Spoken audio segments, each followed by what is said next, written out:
Mr. Tracky Production.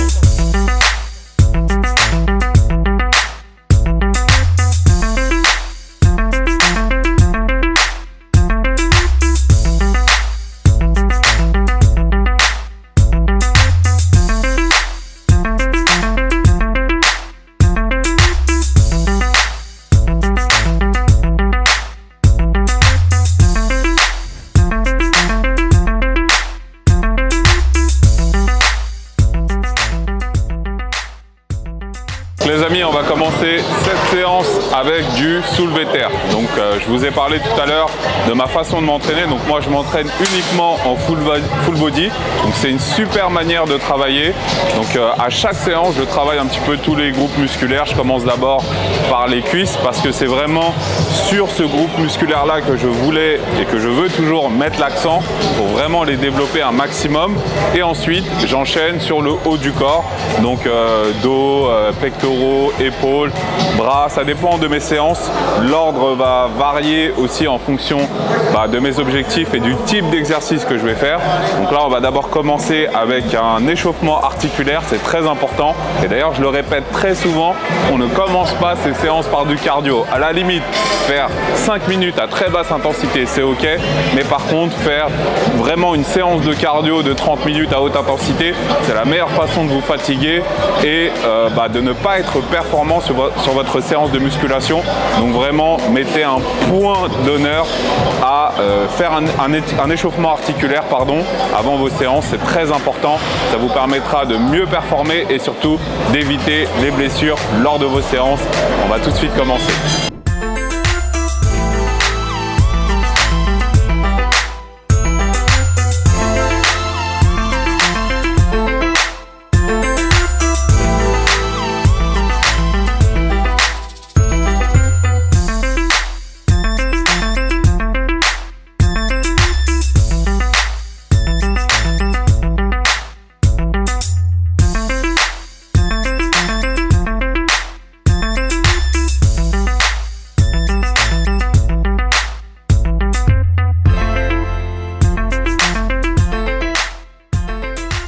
Donc les amis, faire cette petite routine d'échauffement, ça me prend moins de 5 minutes. Donc c'est vraiment rapide.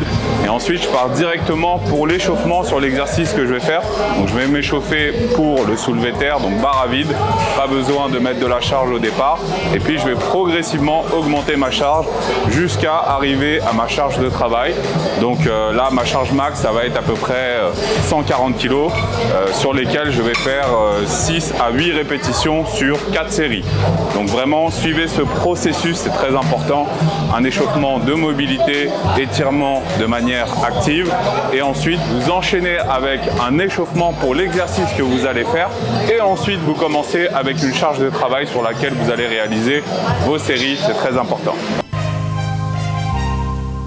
Pendant l'échauffement sans charge, c'est important de vraiment prendre le mouvement avec le plus de précision possible et déjà de commencer à essayer d'engager tous les muscles qui vont être justement engagés lors du mouvement. Par exemple, là sur ce mouvement de soulevé de terre, pour vous donner un exemple, c'est une charge où j'ai pas forcément de beaucoup besoin d'engager les abdominaux, sauf que je vais quand même me concentrer à vraiment engager les abdominaux au maximum pour faire en sorte mentalement de me préparer à les engager quand il y aura beaucoup de charge. Je fais très attention également à mon placement parce que je sais que si lors de mon échauffement j'ai un mauvais placement, eh bien c'est clair que lorsque je vais rajouter de la charge, ça va être identique, j'aurai également un mauvais placement.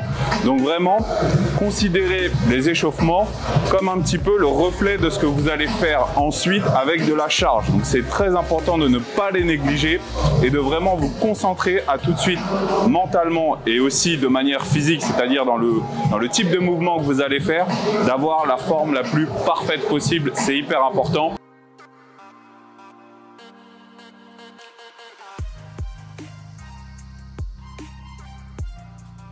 Ça ne sert à rien d'aller jusqu'à l'échec sur vos séries d'échauffement. C'est même contre-productif. L'idéal, ça serait de faire un nombre de répétitions qui va faire en sorte que vous ayez suffisamment de jus pour après pouvoir justement, lors de vos séries avec vos charges de travail, vous rapprocher de l'échec. Donc là, le but, c'est vraiment, comme je vous ai dit, d'avoir un maximum le mouvement bien effectué, de ressentir tous les groupes musculaires et de préparer un petit peu vos muscles et vos articulations aux séries effectives que vous allez faire. Ça ne sert à rien également de monter crescendo lors de vos séries d'échauffement. C'est-à-dire que si vous avez une certaine charge de travail, vous n'avez pas besoin de monter de 10 en 10 par exemple jusqu'à arriver à 100 kg. Là, vous allez vous fatiguer en chemin et du coup, lorsque vous allez arriver par exemple à vos 100 kg, vous n'aurez plus du tout d'énergie, plus du tout de force. Donc vraiment, faites maximum 2, voire maximum 3 séries d'échauffement et après, vous passez directement à votre charge de travail. Et là, c'est beaucoup plus logique pour faire en sorte que justement, dans les charges de travail que vous allez effectuer, il y ait un maximum de travail et d'énergie qui va être utilisée lors de ces séries avec justement ces charges-là.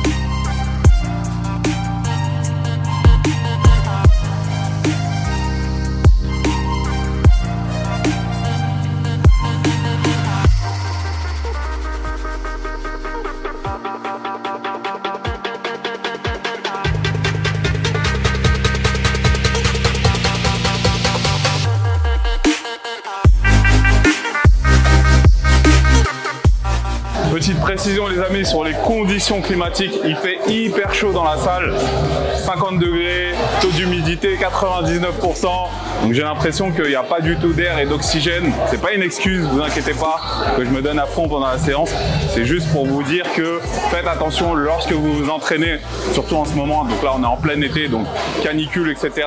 Buvez beaucoup d'eau les amis, hydratez-vous, c'est très important. Si vous sentez que vous avez des bouffées de chaleur etc, tranquille, prenez une petite pause, reprenez vos esprits et repartez. Et si vous sentez que vous n'avez pas les mêmes capacités, réduisez un petit peu l'intensité de vos séances, ça sera toujours mieux que de faire un malaise. Ok, donc faites attention les amis et on prend soin de soi.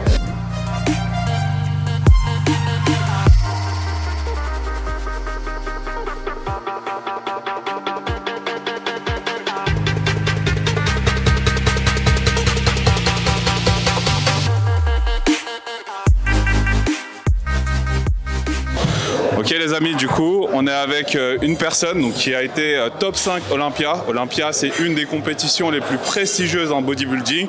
Du coup, je vais lui poser 2 questions et puis il va nous donner son avis. What do you think you can give as an advice for a young kid who is starting like bodybuilding and who wants to compete like you and be a bodybuilder professional?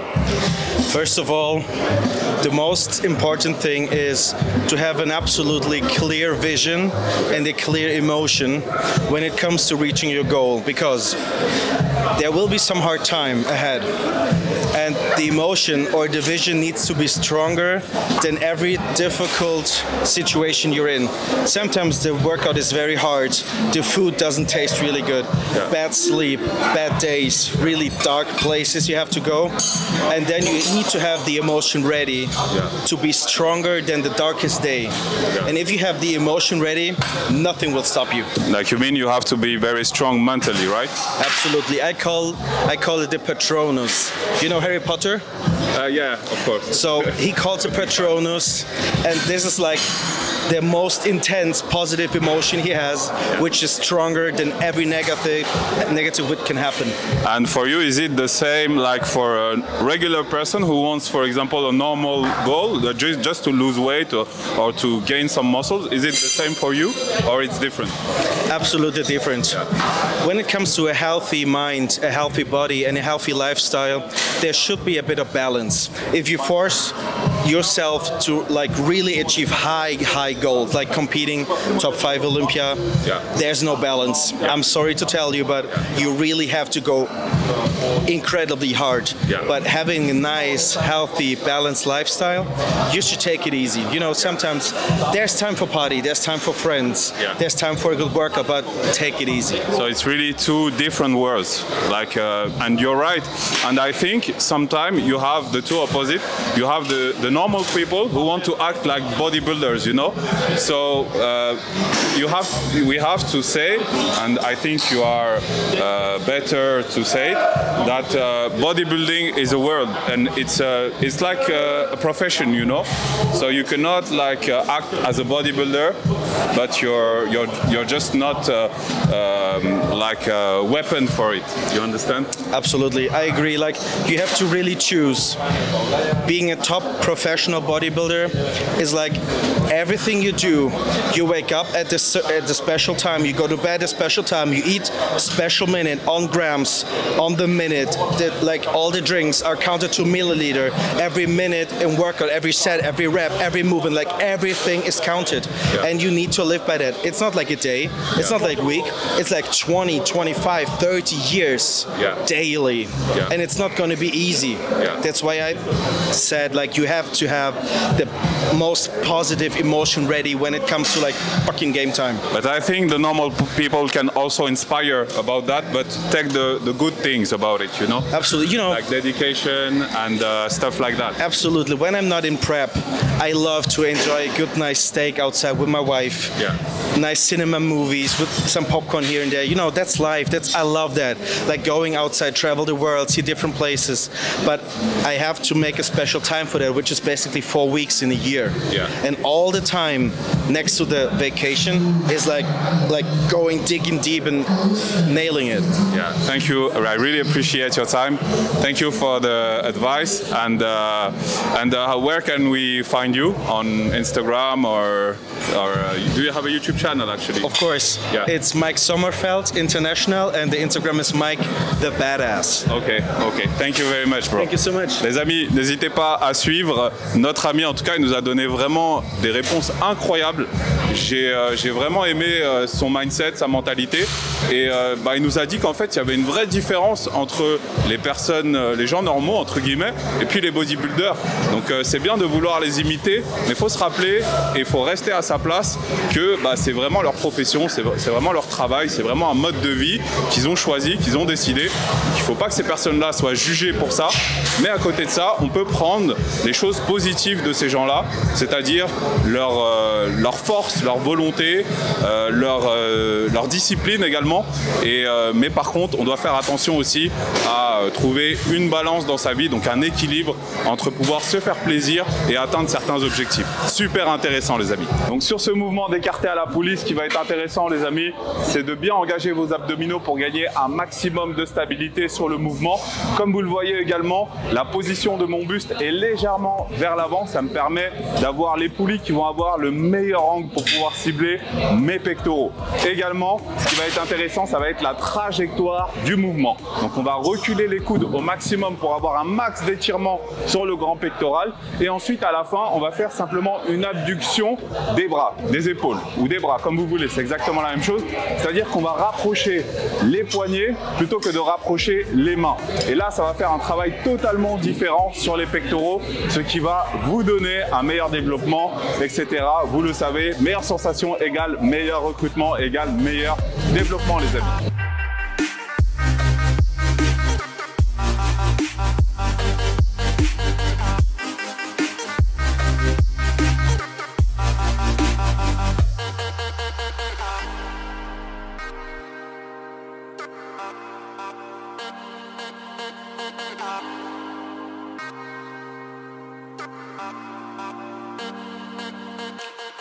Les amis, surtout lorsque vous vous entraînez, lorsque vous faites des séances, donnez-vous à fond. C'est bien d'être allé à la salle, c'est bien de faire du sport, mais le but c'est que ce soit efficace, c'est que ça vous donne des résultats.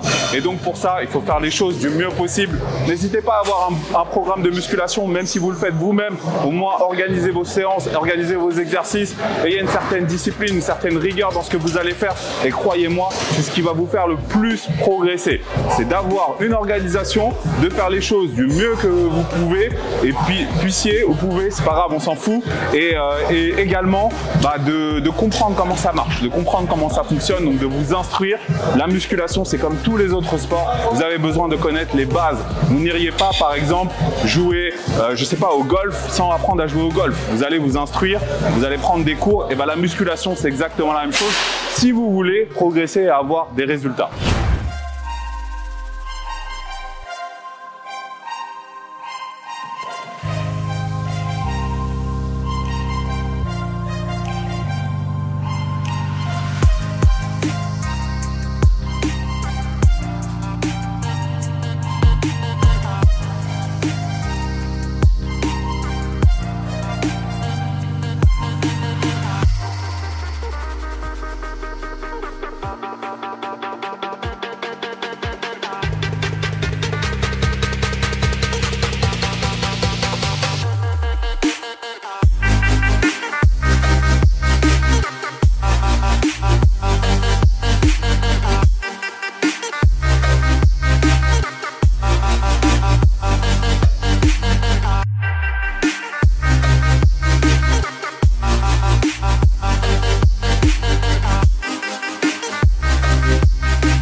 Pour cet exercice, je vais vous expliquer un petit peu. Donc là, je fais des élévations latérales sur banc incliné. Ça me permet justement de gagner en stabilité et de vraiment travailler mes deltoïdes moyens et antérieurs du coup. Le but, ça va être également de travailler sur chaque série pour moi en drop set. Ça veut dire qu'à chaque fois, je vais commencer avec une charge et puis tout de suite, sans temps de repos, je vais enchaîner avec la charge en dessous. Donc ça me permet d'augmenter un petit peu l'intensité et de vraiment gagner en volume d'entraînement sur mes épaules, vu que là je les travaille du coup en 4e exercice, donc je veux quand même qu'elles aient une bonne intensité et un bon travail. Donc c'est parti, on va tout de suite commencer les amis, let's go!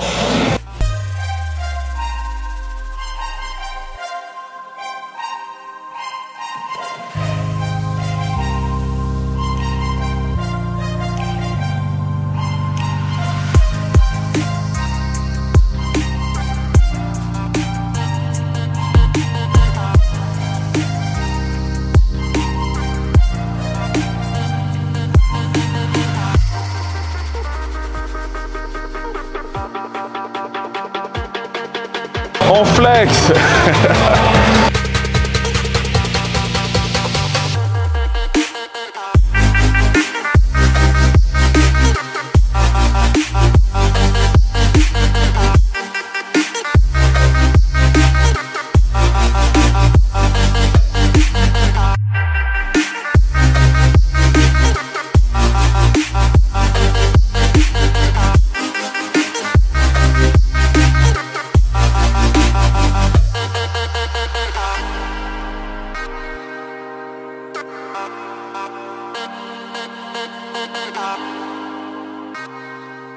Comme je vous l'ai dit en début de vidéo, c'est votre chaîne, donc n'hésitez pas à me lâcher des commentaires, à me donner un maximum de force pour continuer et faire monter la chaîne. Donc abonnez-vous, activez la cloche des notifications, c'est hyper important, ça permettra de pousser la chaîne vers le haut et puis d'avoir plus de visibilité. En tout cas, n'hésitez pas les amis également à rejoindre tous mes programmes BBS qui sont disponibles. Je vous mets le lien juste ici.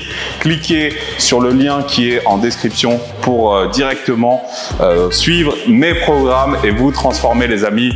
Merci, c'était votre coach Amine. Let's go les amis.